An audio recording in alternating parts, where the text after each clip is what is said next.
What is up, everybody? It's Dr. Vibe here, host and producer of the award-winning Dr. Vibe show, Epic Conversations, and I'm the host of Epic Conversations, 2020 Best Podcast News Award winner, 2018 Innovation Award winner given out by the Canadian Ethnic Media Association.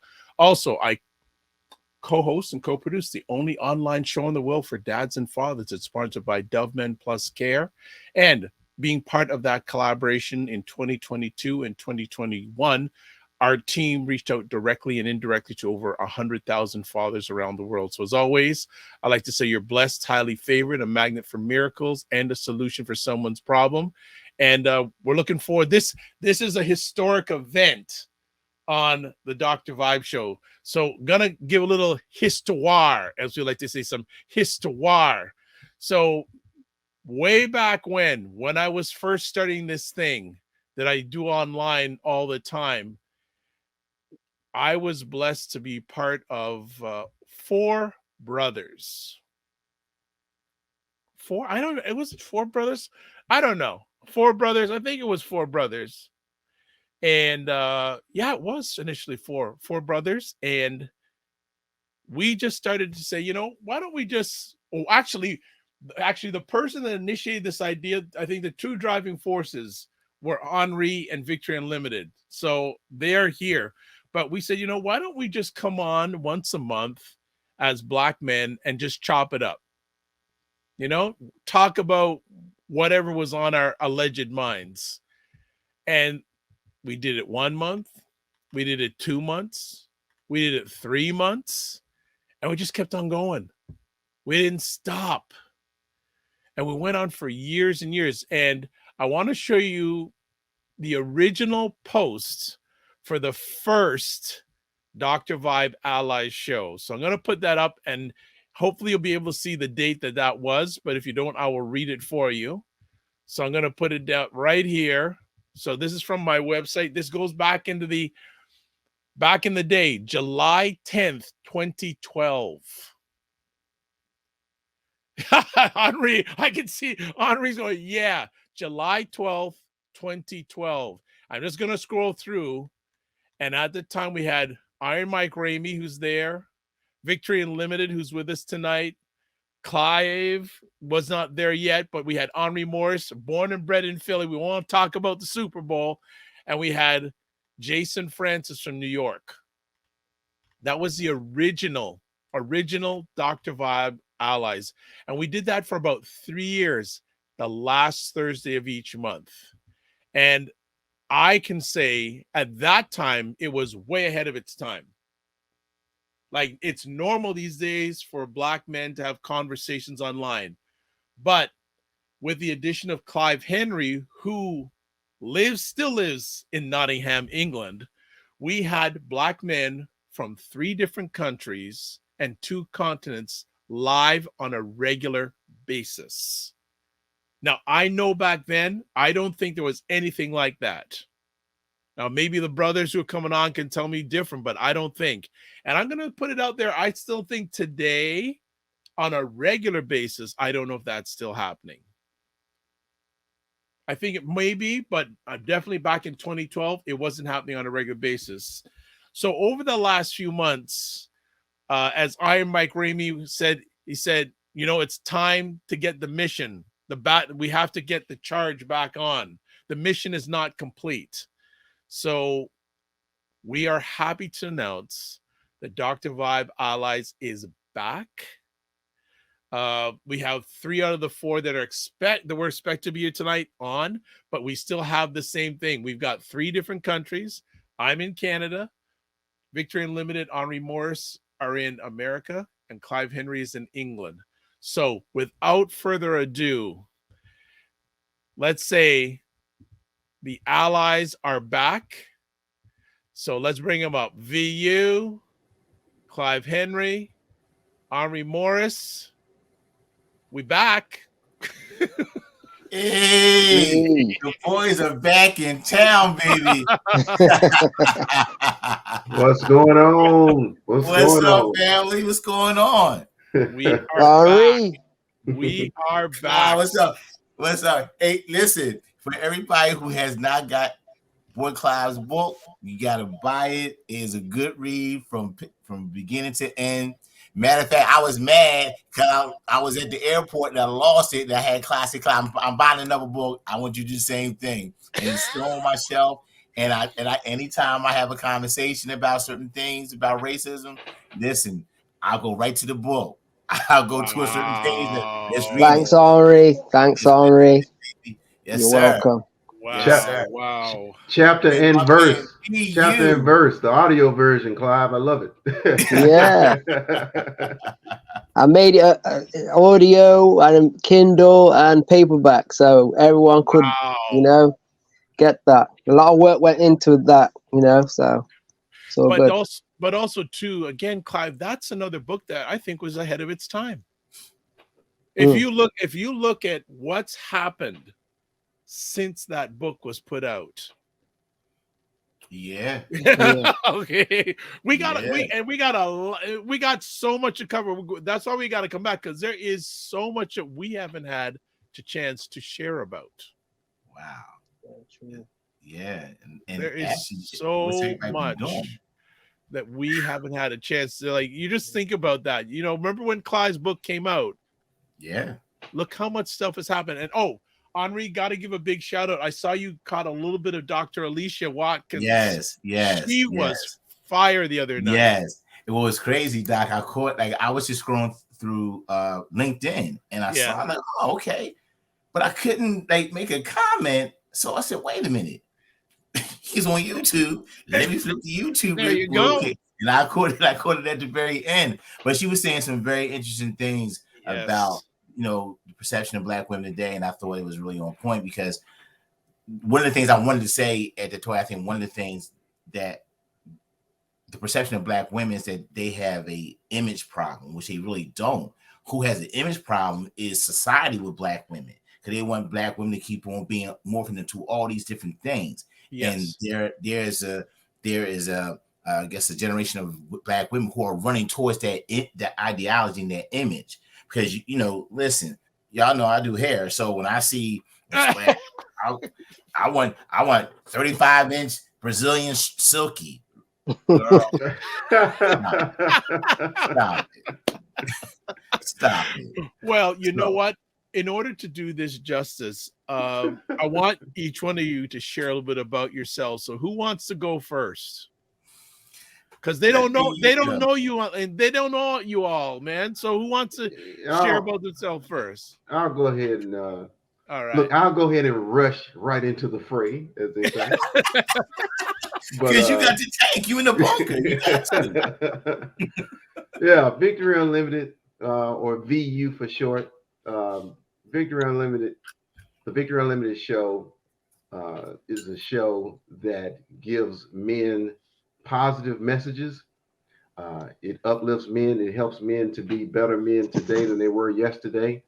And I usually focus on a variety of different subjects. Primarily, it was dating and relationships, and then life strategies overall. And I just kind of mixed it up and kept it going. Right now, I did that show from 2010 until 2020. And so I have all of the archives up. Wow. And the show is kind of like a radio play. Yeah. I know nobody on this call is old enough to actually hear a radio play, but if you go back in the annals of history, where people used to all sit around as a family and listen to the radio in the 30s and 40s, adventure series. So it was a parody of that, but of course, what I was doing was speaking real things to real people.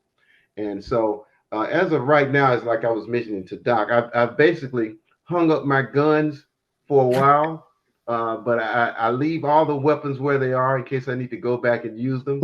And the call went out to make an Allies show. So here I am. Victory Unlimited is back with the Allies. It's good to hear you guys' voices. It's good to be here tonight. Absolutely. Well, VU, thank you so much. For those people who want to go check out the show, there is the address right there, the Victory Unlimited show. Go there. And the nice thing is, as we say in the media business, the conversations are evergreen. So 10 years ago, is still very relevant. What he's saying today, or what's going on today. So very relevant. Also, too, I just got to shout out too. If you are like what you're hearing on the Dr. Vibe Show, subscribe on the Dr. Vibe Show on YouTube, like it on Facebook, YouTube. If you subscribe on YouTube, also hit the notification button. But wherever you're watching this, it's all good. So next up, who's next? Who's gonna chime I'll let in Henri next? go. Since you're already in America, I'll let you American boys go next. Listen, look, de facto, we from England, bruh. De facto from England, bruh. I just want to, quick little history note, because y'all know I'm that history dude, right? Yeah, true. So, everybody, how everybody's doing? I'm Henri Morris. I'm originally from Philadelphia, as you see my sign in the back. We kind of took an L, but we ain't gonna talk about that. What have I been doing since we had last time we've been together? Well, let's see. I'm now teaching at a junior college here in Northern California. Congratulations. Thank you. And I'm working on police reform in the city that I live in, Vallejo. So I sit on the police chiefs advisory board. I've been doing that now for the last 3 years. So we've been working on some restructuring of the policies and the engagement of the police officers with the community. And right now I'm trying to galvanize like the other social action groups in our community to put the pressure on City Hall and also City Council to give the police what they need, because we're losing more police officers, per our demographic. So been working on that. And I'm happy to announce that when we was doing the show, my wife was in her doctoral program at Morgan State. Yes. She is now Dr. Yvonne Morris. And we got through that long struggle, that little 4 year. Because I would get up when we was doing Batman Talk, dot. And she'll be in the office knocking out papers and dissertations for a dissertation. She actually graduated when she defended her dissertation. It's with distinction. I didn't know what it meant, so I had looked it up. So listen, I had to go look it up. I didn't know what it meant, but she passed with like only 1% of the doctoral students in the whole entire world passed. Wow! So I was very proud of her. That's great. Congratulations, Henri. Thank you. And I just celebrated my 60th birthday, so now that's all I got. That's all right. Yeah. That's all I got for you, man. But it's been, I miss you guys. I really miss y'all. We are back. We are back, and we need to we got to keep it going. And yes, and last thing, and I'm gonna pass on to Clive, and Clive can attest to this. I was in London in 2018, and I called Clive. I told y'all I'm going to hit all y'all where y'all live. I'm calling y'all up, so just come get me. Come see. I know you're going to do it. I know you're going to do it. I came to see Clive first, and unfortunately, Clive got sick. I think I was the start of the big C before the pandemic. Right. Oh God. So I was bedridden. Yeah, and I didn't get to see him, but I'm coming. Toronto's next. Well, and one of the allies, Jonathan Shaw, he said in an email, is it his 50th or 60th? I think it's his 50th. I don't know what he hits I think he said 55. 55th birthday, and he wants to get the allies together some way. We've been promising that for so long, and you know what? We got to do it, because you never know. Time never lost a fight. I'm with it. I'm with it. And who said that? Time never lost a fight. Henri Morris. Henri Morris. You know how many times I've used that statement, and I have froze. I've given people heart attacks. Like they go, what? So I quote you on that. The time never lost a fight. They haven't, bro. So my goodness. Well, and you've already given me one or two conversation topics. If to talk about tonight, but let's go to Clive Henry in the future. In the future, okay. What time is it in the future right now? The time is now 2:30 a.m. on Friday morning. Wow. That's okay. And just for the listeners out there, this is Clive Henry from Nottingham, England. And Nottingham is famous for Robin Hood. That would be your biggest reference, or Torval and Dean, the or Paul Smith, or it's in the middle of England, just 120 miles north of London. So it takes about 2 hours to get to London. But I have been introduced to Dr. Vibe because of I had a case with my old employer, okay, and it's all in this book. I wrote a book about it. It was released in 2020. Racism is Real, Clive Henry. Okay, so it's got everything in the book.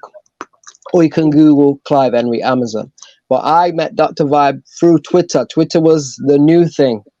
And it was a case of I used social media to get the word out of what was happening with me and what I was going through at work and with the legal troubles I had. And, it was an explosion of a lot of people retweeting, stars retweeting, companies retweeting, and, people coming back to me. This is like before the big, racism is so normal now, but back in the day, in a social media front, it was a bit different. So, and that's how Dr. Vibe reached out to me, and it was called The Vibe and Vegas Show. Yes. Well, that's when he reached out.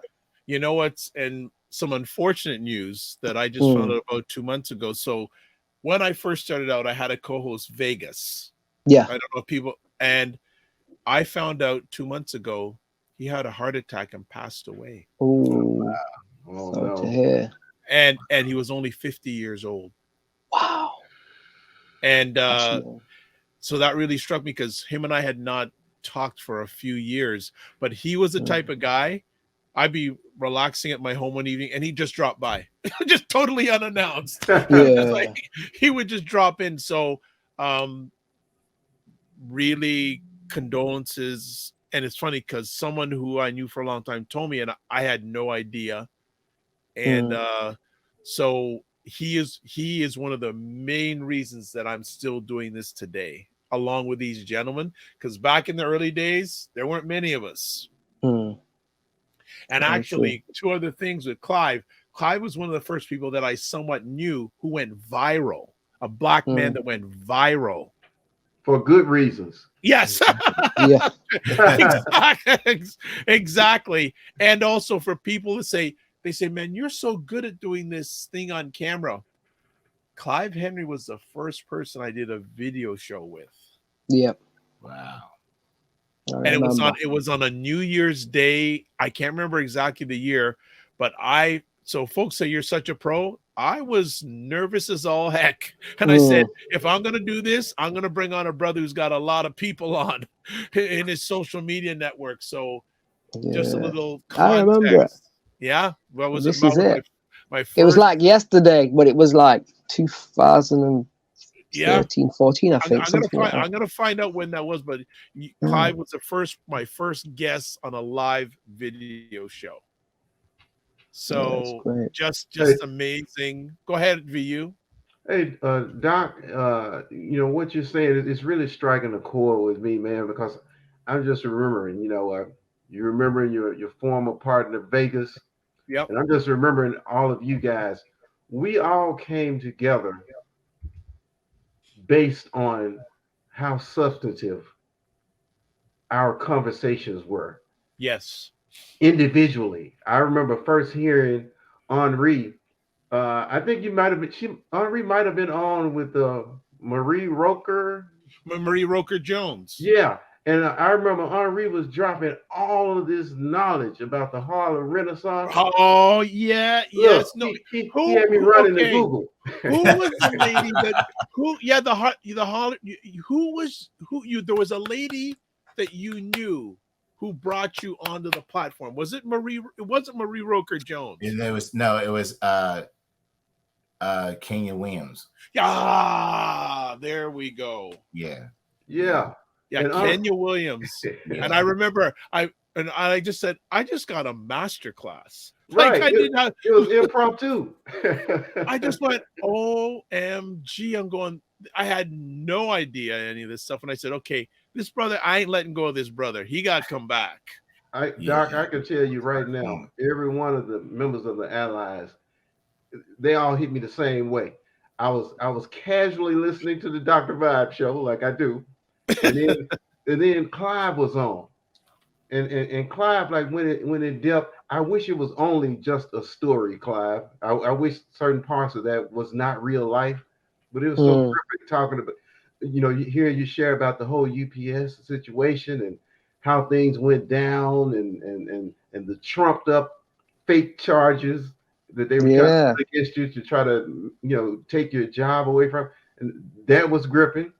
Juice Man had a show. Jonathan had a show, and I learned more about 70s vinyl than I ever thought I needed to know.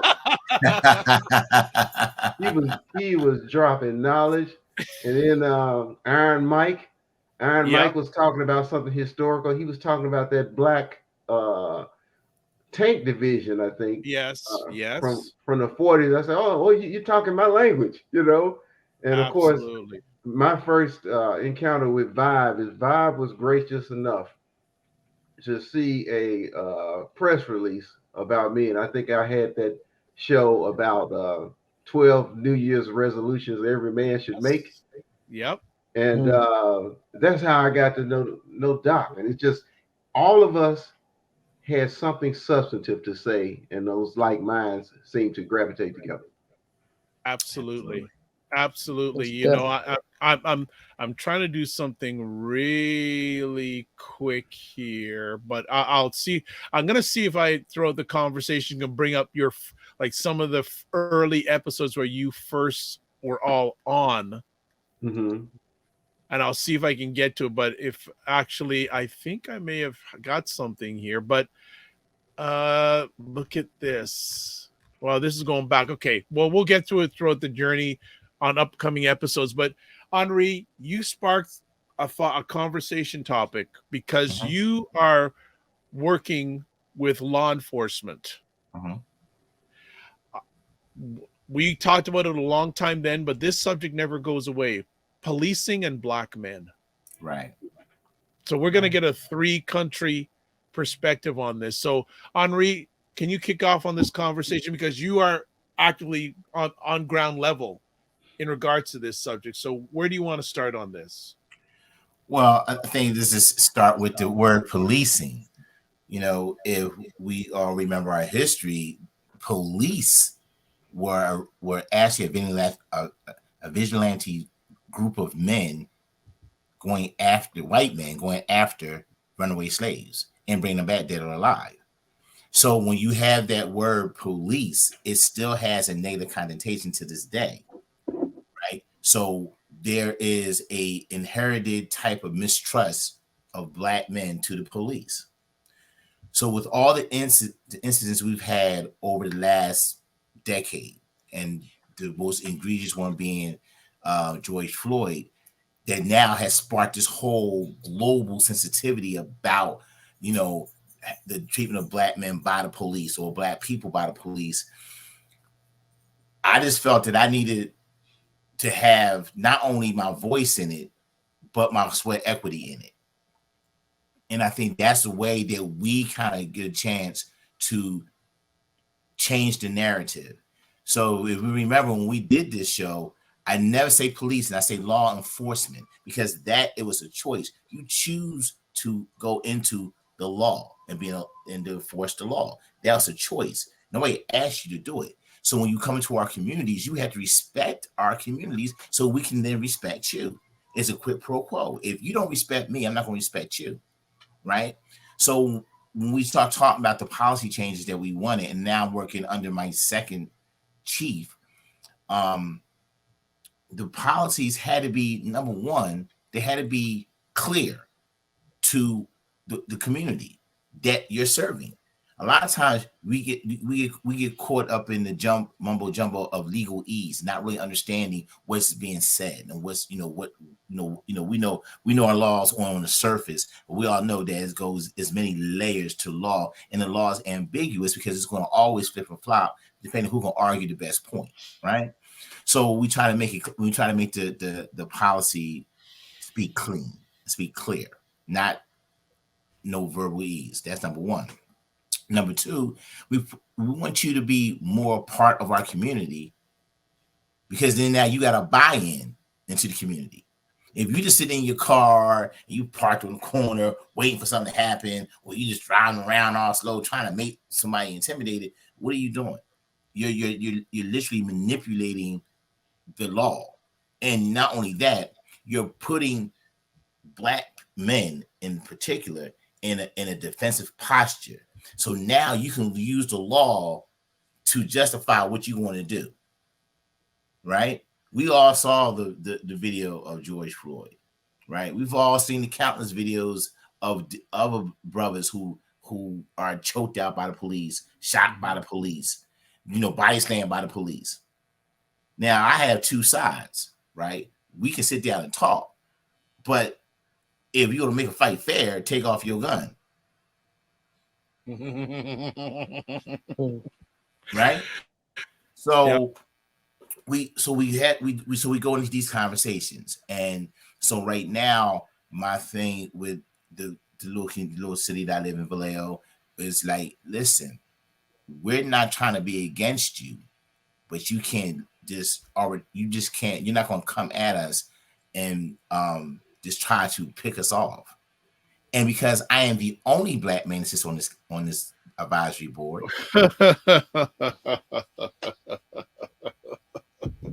be careful. you already know. You already know. Wow. Okay. Now, I'm gonna take my seat on that note right there.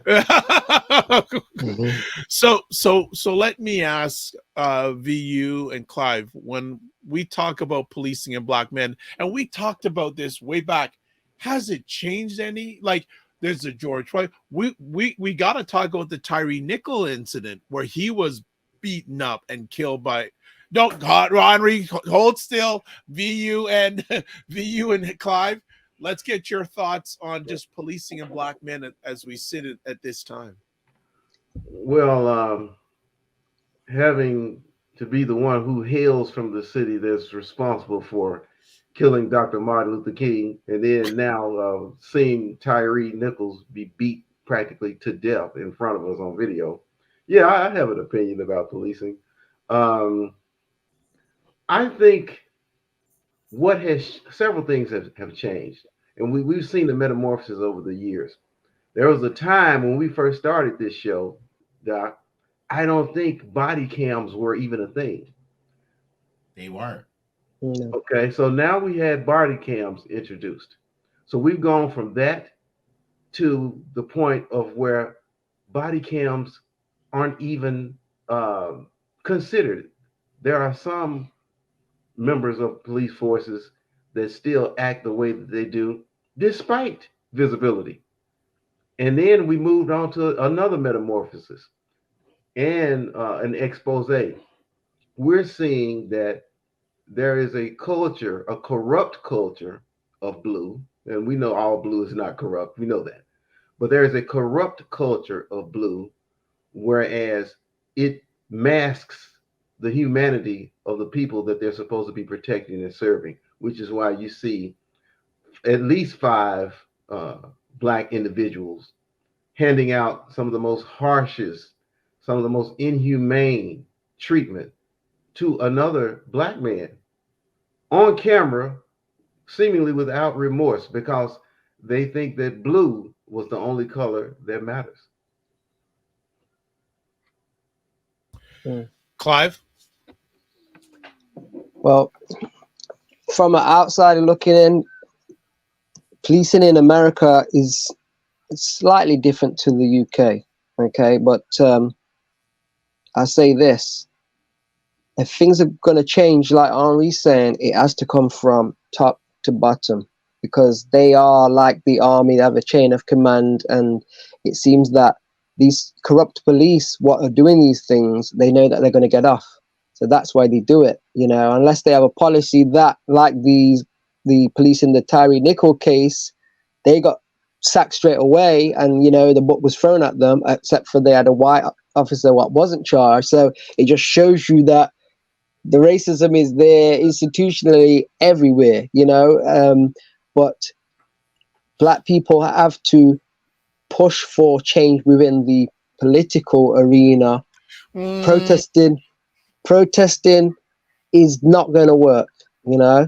I mean, not just the political arena, but they have to make so much change, like back in the civil rights era. Martin Luther King and the civil rights era, they boycotted things and they really made a stand and they really stuck it out. But what seems to happen is they have a few days of protest and then everything goes back to normal. We've been going through this for a long time and it's getting worse. I remember we had a show years and years ago when we had the what was his name? The guy with the Skittles and the he was a police officer, wasn't he? Wasn't he? We had a police officer. We talking about Trayvon Martin. Trayvon Martin. Oh. During that time, you know, remember the guy Zimmerman was not even a police officer. He was told to stand down by the police, and he ended up killing, you know, Trayvon Martin. But you know, looking at a lot of these cases, and I've studied so many of them, these corrupt police officers, they just walk free because it's the laws that need to change. You know, if they step out of line, I mean, they shouldn't even be tasering people. Why are they using tasers on people when they're handcuffed? Or they say that you know, I've read stories where they've said that this black person killed themselves in police custody when they're getting arrested, or things like this. And you just know, you know, your common sense should tell you that these things done on purpose, deliberately. You also have things where I've seen on YouTube where the dash cam of the police officer stopped a white lady and she was so scared, and he goes, "Oh, don't worry, lady, we only kill black people." So it is something in their, you know, the blue DNA that makes them want to do this. And the historical thing with slavery, as Henri said, with the police, you know, rounding up, capturing runaway slaves. They've still got that mentality in its society. It's everything about society what pushes this, but it's the laws that need to change. You know, I was watching the news today, and you know how we have legalized marijuana now. You know, there are people in jail who were selling marijuana, what are still in jail, and now it's a legal thing. So they can change the laws when they want to. You know, and if they change the laws with regards to the policing, and if you step out of line, you are out, then things would be a bit different. But they are sent home with paid leaves. A lot of the times I've seen a lot of these stories, and it's getting worse now. You've got black officers. I'd never thought I'd see the day with the Trey Nichols thing, what happened recently. I never thought I'd see the day that would happen, but it's happened. It was a sad day, you know, and, you know, things have got to change, and people have got to speak on this and go through whatever means necessary to make these changes so that these things do not happen. You know, if you can have a body cam and the people are still doing this, that just shows you there is no care to what the consequences will be, you know? So this is how it is. I know Henri has something to say. First of all, when it happened, I'm like, oh, here we go again. But then when I heard it was 5 black officers, it just took all the air out of me, because now we have no protection from law enforcement. You could, because I'm always thinking, okay, if I'm gonna get in this situation, I'm always hoping that a black cop comes up, because I think we're it's more relatable. And I can talk to him, and he can talk to his colleagues, whatever. He can be that buffer, right? But five African American officers beat another African American man try to lie about it, try to get it covered up, and then three of y'all, five of y'all, I think all of them were supposed to be part of the Divine Nine, the elitists, the talented 10%, and now you want us to trust you? No, not at all. I have friends and family who are law enforcement, and they don't go about doing their business that way. And the fact that that brother was not doing anything when the story unfolds, oh, he dating one of the officers' ex-girlfriend. Let me tell you something. Ain't nothing that good in the world that's gonna make me kill another man over. Nothing, unless that man trying to either hurt or a member of my family or hurt my wife. It ain't nothing that good. So you sit here and you took a man's life because you were in your feelings, you were in your emotions, and you couldn't do it by yourself. You had to call your boys.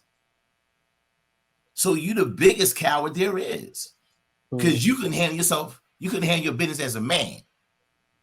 You had to hide behind that badge and hide behind that blue. If it's a white officer, 9 times out of 10, we saying the same thing about him. So now we have it on both sides now. So True. We the only group of men that gotta teach our sons what to do when they get pulled over. We're the only group of men. Then we walk out of our houses, we praying that we get back the same way we left. Because we all know it's going to be a 50-50 crapshoot if we can get back, depending where we it's not even where we're going. We can just be minding our business somewhere and get pulled over by the police and say, yeah, someone fitting your description just robbed the store around the corner. I'm sorry, but if I'm sitting in a 3-piece suit in a briefcase, I don't think I robbed anybody. I don't think the description was, you're looking for a black man in a 3-piece suit carrying a briefcase and a raincoat. Yeah, come on now. So again, to Clive's point, as a community, we have to make our voices heard. Protesting is not the way. I'm sorry. I know everybody want to go out there and be hollering, no justice, no peace, and all that old stuff. Guess what? Y'all don't, and I said this in our original show when we did about policing and black men. Our problem as a people is that we don't keep sustainable anger. We angry for the moment, and once you give us a little bit of something, we're gonna go back home and go back what we were doing. We don't keep sustainable anger, because if you keep sustainable anger, guess what? They're going to start fearing your next move if you keep sustainable anger. Now, you have some people say, well, you can't go around being angry. Why can't you? They go around hating us. How you hate a people that you've been abusing for over 400 years? Somebody explain that to me. But yet, everything that you do says you fear us. I know one of the hip hop groups made an album called "Fear of a Black Nation," right? Was that Public Enemy? Right. All right, fear of a black nation. Do you know why you don't fear a black nation? Because what's going to happen is all of what you put on us is going to come back to you tenfold. You don't want that heat. You don't want that heat. All that heat you didn't give us for over 400 years, and we ain't broke yet. Okay. So now we got situations with the police officers being black, and now you can't trust them, right? Now, again, I know some good officers, both black and both white. So this does not condemn the entire law enforcement community, but it has to be a better way that we create a relationship, other than the fact that every time I turn around or you turn around, Doc and Clive and VU, one of us is getting taken out, then everybody want to be in their feelings and everybody want to go out there protesting. And let's think about these protesters now, right? Some of it is just about vandalism. It ain't about nothing that you get an opportunity to go ahead and tear some stuff and maybe steal some stuff. It's not making a change. Because if you really want to make a change, if you want to do a protest, go to the mayor's house. Go to the city council's house, to the city council members, and protest in front of their doors. Watch how fast some things start to happen. Because if you don't take the fight to the door, it's just a dust up in the backyard.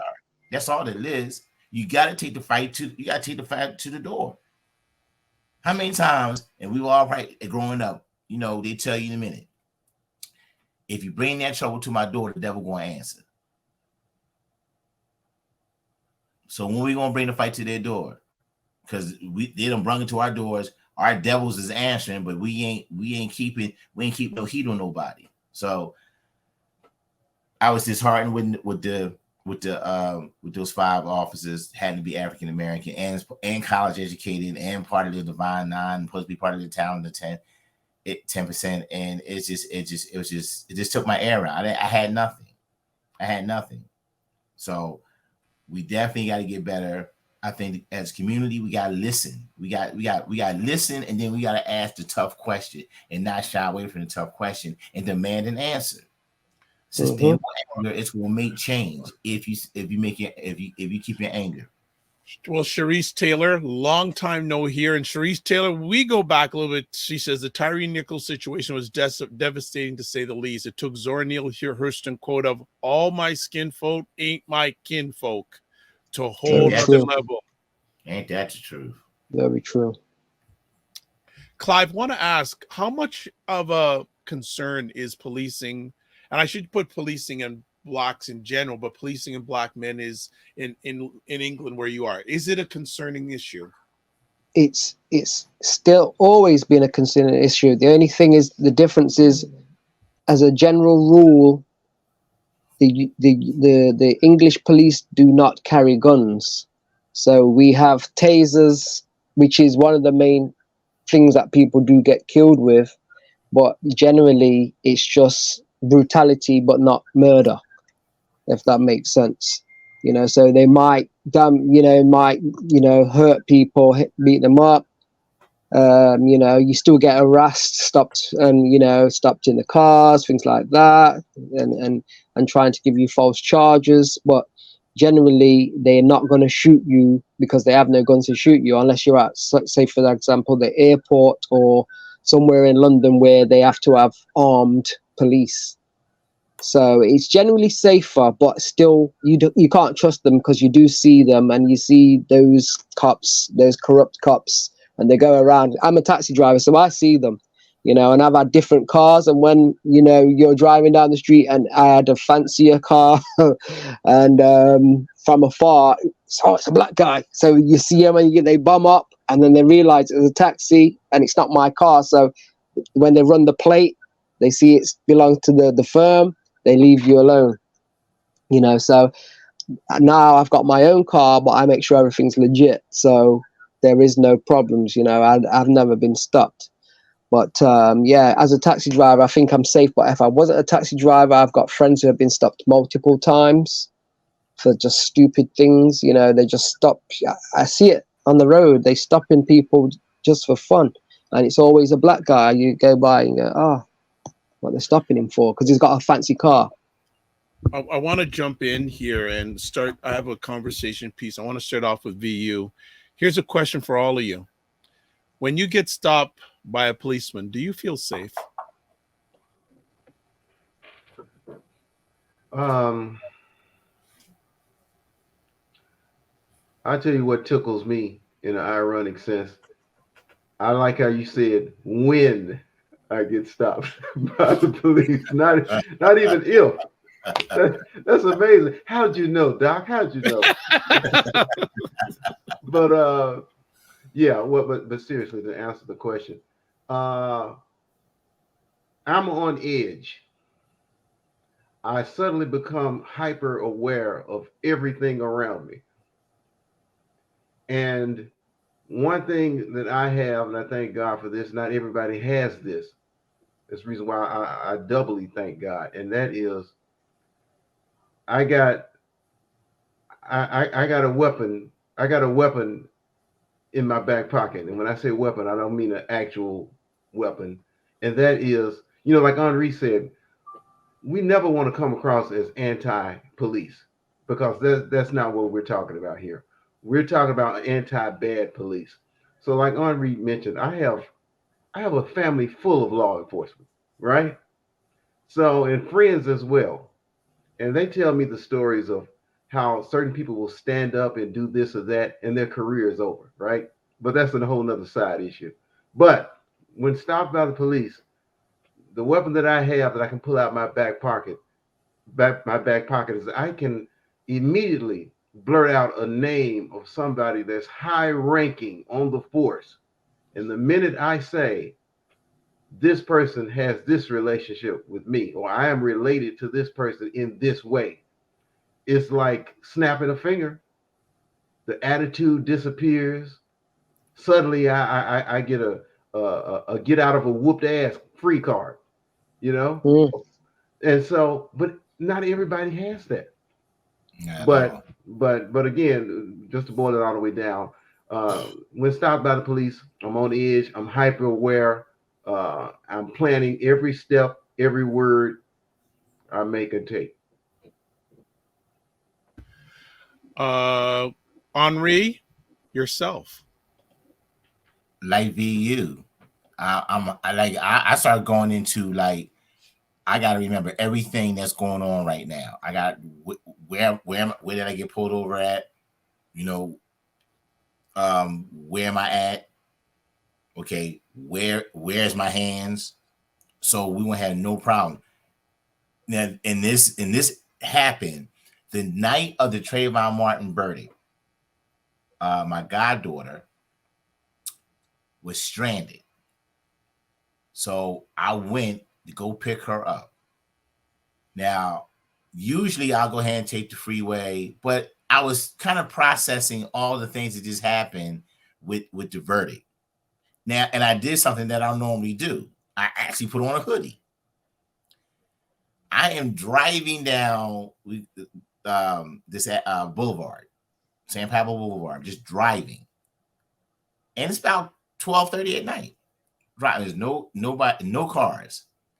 Now, growing up in South Philly, we always taught keep your head on a swivel, even if you're driving, and always look at your peripheral, right? So you got your front and you got your peripheral.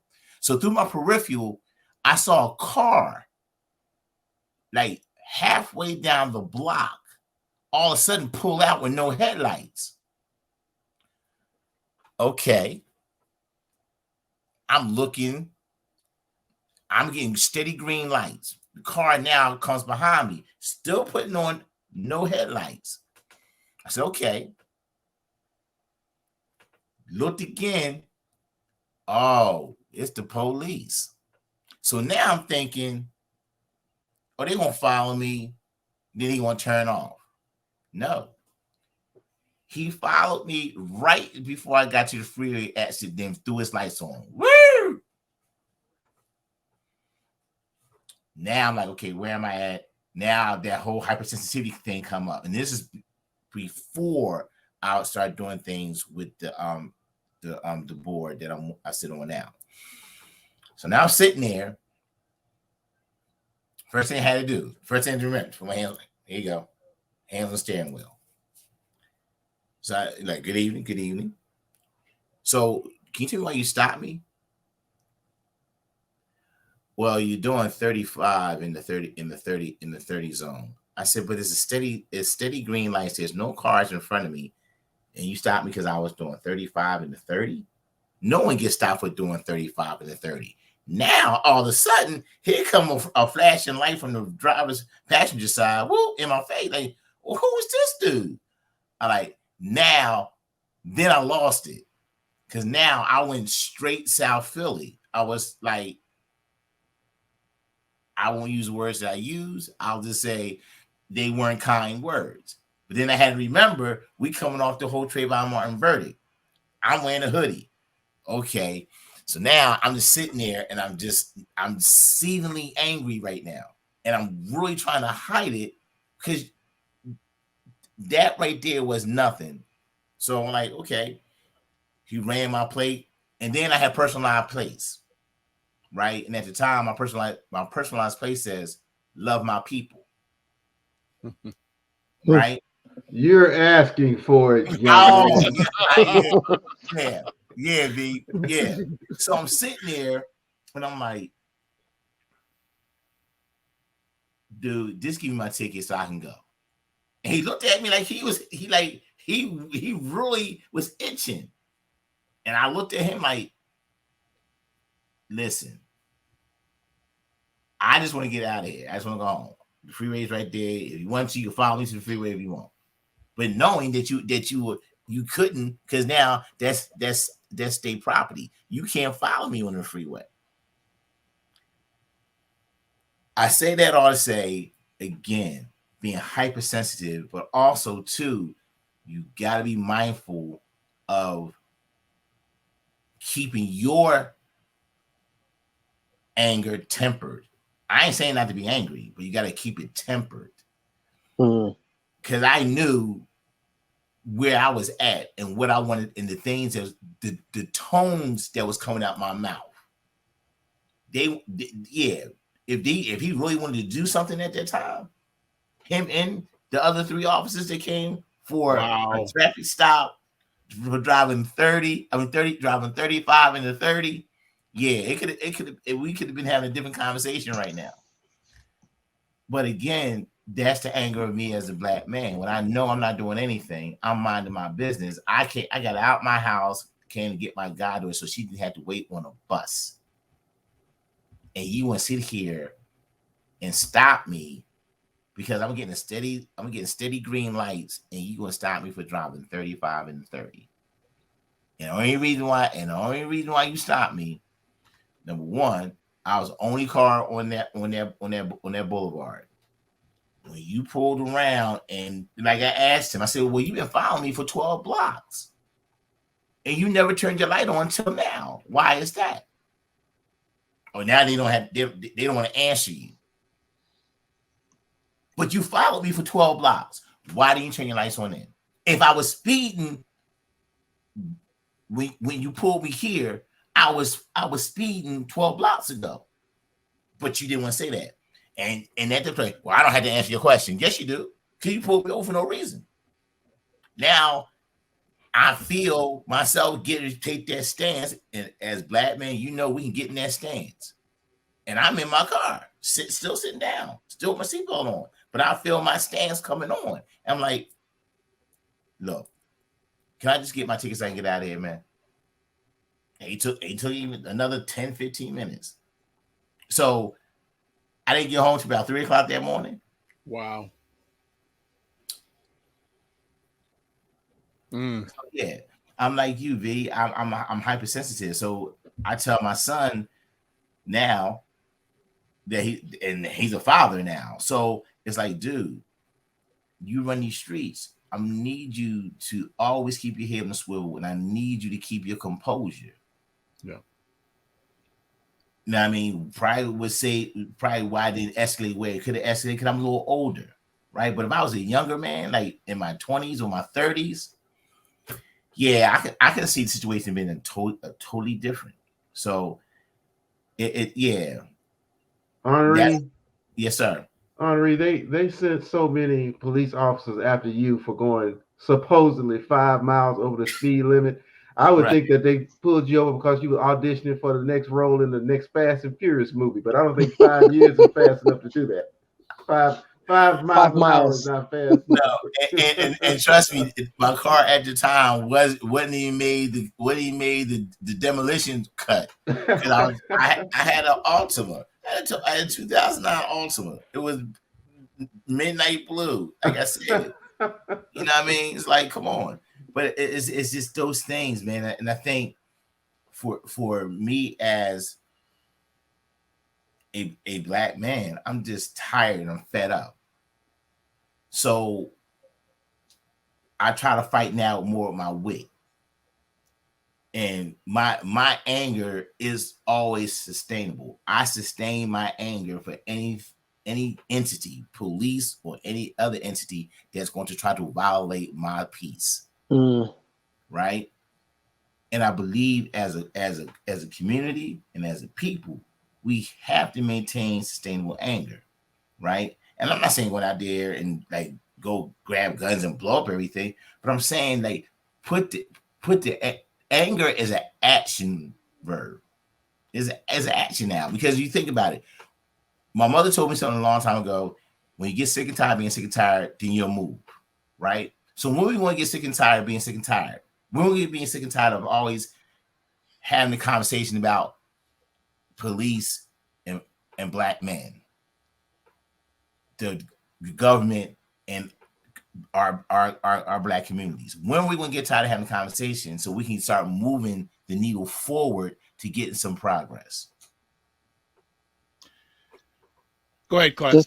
Just to say, I mean, in the UK, I haven't been stopped by the police, but there is a story that is on YouTube. You've probably seen it, and it was a Florida Attorney General stopped by the police. I don't know if you've seen it. Basically, they stopped a lady. Yes, she was. Did. You seen it? And they stopped her, and basically, she was. After they found out who she was, when they ran the plates and it didn't come back with who she was, so they stopped her and said, and she goes, "Why did he stop me?" And after she clicked her fingers, says, "I want your cards." And it was just like, but that is just karma. But that is not in, it doesn't happen all the time. They've even had where there've been police chiefs where they have stopped. I've seen it. We see all that information on the news and on YouTube where it's just your color. They're stopping you because of your color, not because of. So yeah, the Florida attorney one's a good one, because I'm sure those police officers got fired after that. Because they pulled her without any reason. They couldn't explain. They were just so nervous after they realized who she was. Being the Florida state attorney, it was just like, whoa, and this is a black woman. Right. So let me I'm gonna be real quick, Doc. So this is the reason why probably someone like myself was never in that position. I had the power to take everything that you own, just like that. But your anger wasn't sustainable. You was angered. You was inconvenienced. You went to the press, and that was it. He couldn't get a job being a security guard at Walmart by the time I got finished with him. This is it. Well, it's a good comment here by Sharice Taylor, and thank you for the comments. And this is something we didn't have when we first did Dr. Vibe's Allies, where people could comment in real time. She says, "Dr. Vibe, the truth for me is I don't even have to be stopped to get hyper aware mode. I could be that I see a police car in traffic with me or stopped at a light. I can't know which to trust." That's real true. Talk. That's real talk. Well, as a black person, you always have to be aware. Always. I mean, I drive for a living, so I'm always aware of what's going on, and this is it. Just as we wind it down, because we're going to do a shorter version to start, because back in there we used to do 2-hour conversations. We're not going to get into that yet, but they'll probably come. But Henri, one of the things that you shared, and that's very interesting, that concerns me about our people. We make and bless their souls, the Tyree Nichols, George Floyd's, but this happens all the time, but we're not sustained about it. Right. And the concern is, I think about the why it happens so sporadically, because it's dictated to us by media what we should get upset about. Exactly. And again, if it doesn't affect you, you don't really understand. So when I say we don't maintain sustainable anger, our history is living proof that we don't sustain anger. But our history is also living proof that when we galvanize within our sustainable anger, we accomplish more. My very first appearance on the Dr. Vibe show was the February Black History Month, talking about the Harlem Renaissance. how do you think the Harlem Renaissance was birthed? It was birthed out of anger, right? Of not having, a platform to be great. So they built it. And it just reverberated all over the country. And every little major city was having its own type of renaissance. But they knew how to destroy it. They controlled the narrative by creating a false race war. So when Henri's talking about his first appearance, I actually found the post. So give a little history to people right here. This goes back. Okay, let's put it up here. Yeah, let me just scroll it up here. Yeah, here we go. That is March 12th, 2012. March 12th, 2012, family. That's the first time Henri was on this platform with Kenya Williams talking about the Harlem Renaissance. Mm-hmm. So if you go to the Dr. Vibe show, put in the search engine Harlem Renaissance, you'll be able to listen to the conversation from 2012. Cool. from 2012. Wow. But yeah, I think the only way we get better if we just kind of, we have sustainable anger to make us move.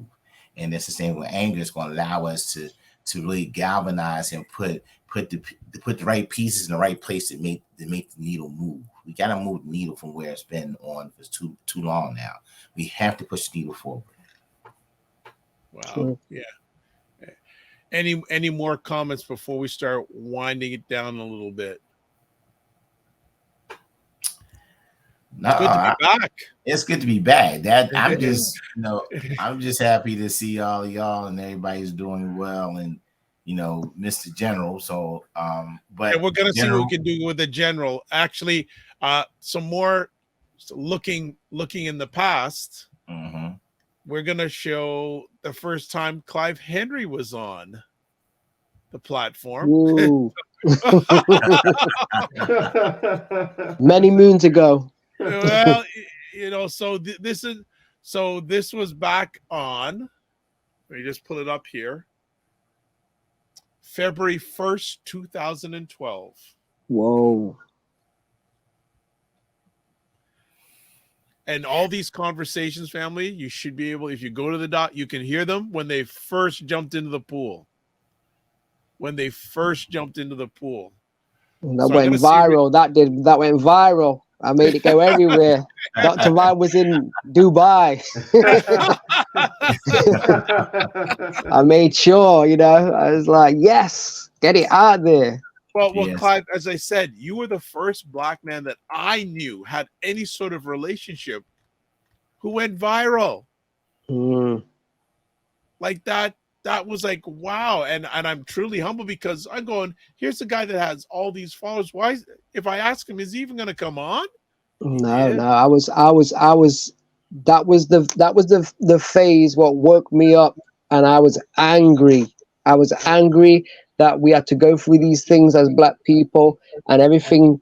I started to do my research on history of where we coming from before slavery, and I realized we are kings and queens, and we built civilization, and it's been taken from us and hidden, and they've got this new media pushing this different narrative, and I thought, no, I'm gonna fight with all the might I've got, and I was ready for it. So that's why I did a lot in a short space of time.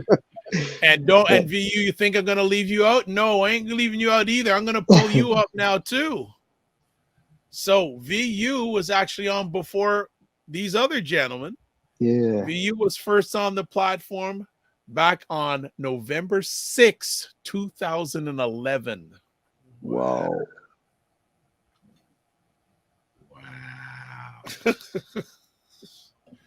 And just for the listeners, we did these ally shows and Black men talking. Yeah, that's a whole other thing from that. That's a whole other thing. There's the allies. There was Black. There were two distinct franchises. Yeah, exactly. Going back to people like the Style Gent. Yes. Oh my God. Yep. Oh my God. You know, it's the style gent. We had a number of different people come through Man, the turnstiles, but you know, man, we are back now. I said older, wiser, and a lot of other stuff. And we're back to rocking. So, gentlemen, I want to say thank you for taking the time to make it happen again. We've got the mission still has to be completed, and we've Yeah, and man. and Henri's tagline is always a classic. let's buckle up and knuckle up, baby. Buckle up. Let's get it on. No, ain't nothing changed but my hairline. That's about it.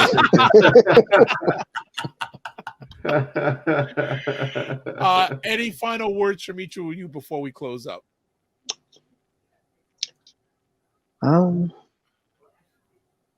I want to say, you know, we got to be thankful for every day that we're breathing, and we got to look out for each other. The two things I always say to people about, you know, as a black person is, in slavery they didn't allow us to be unified, and they didn't allow us to be educated. So these are the two things I push, and I say this to all black people: educate yourself, and you know, don't have that face, that angry face with your black people. Greet and educate and help others. And once you start building a village again, then we will start building a bigger nation, and things will work out, because it's the big picture that people aren't seeing. That's why they think it's a separate thing when things go wrong. But once they start to see the big picture, things are going to change. Good stuff. God don't sleep, as I say, slow but sure. Absolutely. So, well, Doc, you create a platform for us as a culture, as a people, to voice what we feel, and for that, you know, I got mad love and respect. Can't do it without y'all. Didn't do it alone. And to have these platforms now that social media is bigger than when we started. We started the Ally Show. We did it all audio. We did it all audio. We didn't have no. We did what I was going to say to our listeners is that we did the show for, I would say, about 4 years, never knowing what anybody looked like. Yep. Because it was commitment. It was commitment to number one, to be the street reporters globally. We were the street reporters, right? Clive in London, I'm in California, VU out there, Tennessee, and we had people from Florida. And then we brought other people on. Yes, because right. we needed to know what was going on with us globally. This not in our little backyard. Our world is bigger than the 7 square blocks that we run on. So it's very important to get that out there. And to Clive's point, we have to educate. We have to educate ourselves about everything, starting with our history, starting with our local laws, and then unite with those who are like-minded. And then once we can unite with them, now we reach back and get one. One other thing I forgot to mention is that I'm also doing a mentoring program of young black men. That's going back into development, because I started it when we were doing the show. There was a gentleman. What was his? There was he lived in Antioch. Is there a city in California? Yeah. I can't remember the guy's name now. Right. Go on. His name slips me too. But here's the thing: we did try to link, but he was inconsistent. Oh wow! So we can't be doing anything and be inconsistent, right? Mm-hmm. So that was that. So hopefully, within the next couple of months, after I sit down and talk with my pastor, see when he wants to really try to put this out there again. I'll be working with a group of young black men, getting them ready for the world. I've just started with this young man named Isaiah, and we had a very good, long, candid conversation about what his steps after college, right? And he approached me. So if they approach you, bring them into the fold and teach them right. Absolutely. Absolutely. That's VU, good. final word from you, VU. All right, let me get off mute. Some things never change. Oh boy, but yeah, I was just sitting up here thinking about legacy. I was thinking about how long ago it was when we started doing things like this Allies show. Some things that just came to mind is the fact that truth isn't changed by time, and unity can't be stopped by distance, and I just think that we should always look back and be thankful and be grateful for the seeds that we've sown into the lives of other men and women, because we never know when those seeds are going to grow and change their lives positively for the future. So I just want to, That's good stuff. I just really appreciate hearing you guys' voices and being in your presence again. And it meant a lot to me then. It means even more to me now, because as we know, all these life experiences we have, not all of them have been pleasant. Right. We're thankful for those that are, but the things that really matter are the relationships that you've built. And who would have thought that here are a group of men who could reach across countries? Surely we can reach across the welcome mat to the neighbor next door. So thank you, Doc. Thank you, Clive. Thank you, Henri. Well put. Yeah, beautiful. Well, thank you all, and those who are watching live on the replay or listening on the replay, we're back. So, all things being blessed, put it in your calendars. March 30th, 9 p.m. Eastern Time. The Allies are going to continue the mission and journey. We'll see if we can get Jonathan Juiceman Shaw and Mike Ramey, but we are back to do the complete and continue the mission. So a few last comments we got here. If you want to catch me, just subscribe YouTube. And also, if you do it on YouTube, hit the notification button. Also, like the Dr. Vibe Show on Facebook. And wherever you're watching it, just subscribe. Also, if you want to promote your business or service on the show, contact me at Dr. Vibe, Dr.Vibe at the drvibeshow.com. And you can catch all the stuff via replay on the Dr. Vibe Show, YouTube, Facebook, LinkedIn, and then on the website, the drvibeshow.com. So this is the way we ended out. Live your life as a dream. If you can dream it, you can make it. Sometimes you have to get smaller to get stronger. Block assumptions, then aim bigger, aim better, aim higher, aim wider. Love, faith, and respect.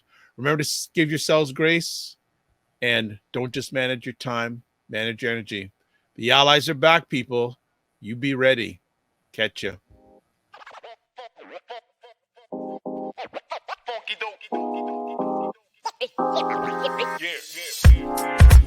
Yeah.